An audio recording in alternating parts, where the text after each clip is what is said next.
Hello friends, 665 days of war between Russia and Ukraine. Before I start, I must quote ISW to sum up what is happening in the war zones. It says the Russian army has made confirmed advance in northeast Kupyansk, Bakhmut, southwest Avdiivka, and continuing its offensive operation in rest of the battle fronts. In southern war zone on Kherson front, Russian army has captured almost 70% of Krinky Brizhet. Western media admits that Ukraine's cross-river offensive in Kherson has failed. Russian army is bringing more reinforcements and even armor vehicles, as Ukrainians have informed us. However, Ukrainians are increasing their usage of UAVs, causing losses to Russian men and material. On Zaporizhia front, positional battle is continuing place towards Rabotino and Verbov. As far as Rimivki salient is concerned, it is not different, though the fight is on towards south of Novomikhailivka. In north, severe battle is continuing in Sinkovka, where Russian army has been able to establish its position in northeast after a fight of almost 3.5 months. Also, Russian army is continuing its attacks towards Petropavlovka. Towards Liman direction, Russians attacked towards Shirokiv ravine to open way to Terny and Yampolovka. In east on Bakhmut front, lots of actions are taking place.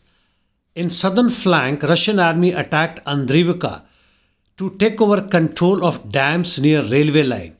Towards Klishivka, Russian army is continuing its counterattacks and has reached on the outskirts of this village. In northern flank of Bakhmut, Russian army has made 200 to 300 meters advance towards Ivanivsky, that is Krasnoye, and 100 meters towards Bohdanivka. Now it is only approximately 2.5 km from Chasiv Yar. As per the information, towards Klishivka, it has advanced another 100 meters. On Avdiivka front, Russians have made gains towards Stepoe and in private sectors. In southern flank of the city, Russians made 300 meters gains.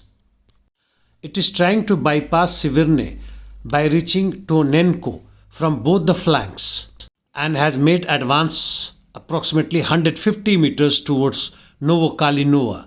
Fight is continuing for the coke plant, no gains for either side. Marinka within the city, no gains for the Russians, though situation is worsening for the Ukrainians as far as the leftover portion in northeast is left. Russians have made gains towards Mikhailovka, nothing towards Pobeda side, and also nothing towards Ugledar direction. Ukrainians are continuing with their interdiction missions, using even UAVs, and they tried to hit targets in Kaluga, Moscow, Bryansk. However, no gains or no damage were reported as far as Russians are concerned.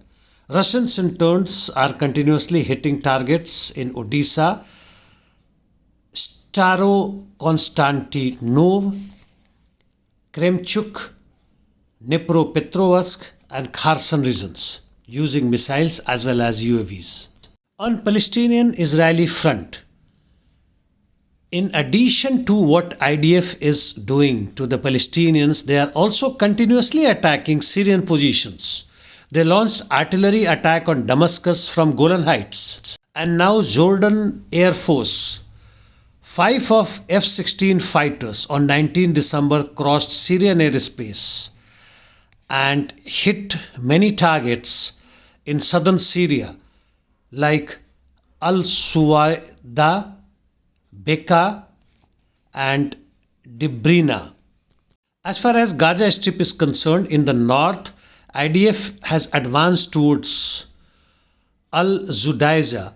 In south, fight continues in and around Khan Yunis city, but no gains for the IDF. Hezbollah and IDF, they are continuing mutual shelling against each other.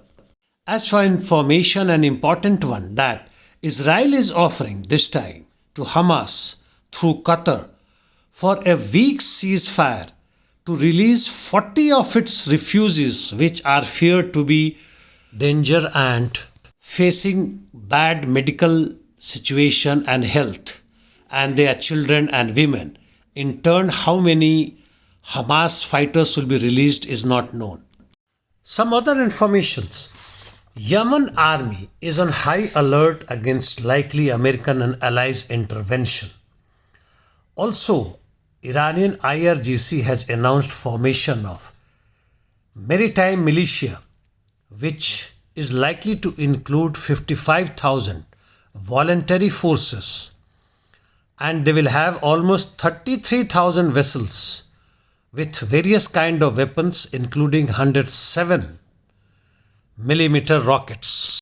Zelensky in a press statement said Ukrainian military informed him of a need for additional militarization of 450 to 500,000 people and asked for $13.5 billion for it to be implemented. There are also news that the voices are there from the Ukrainian side that women also must be forced to join and do soldiering against Russian intervention.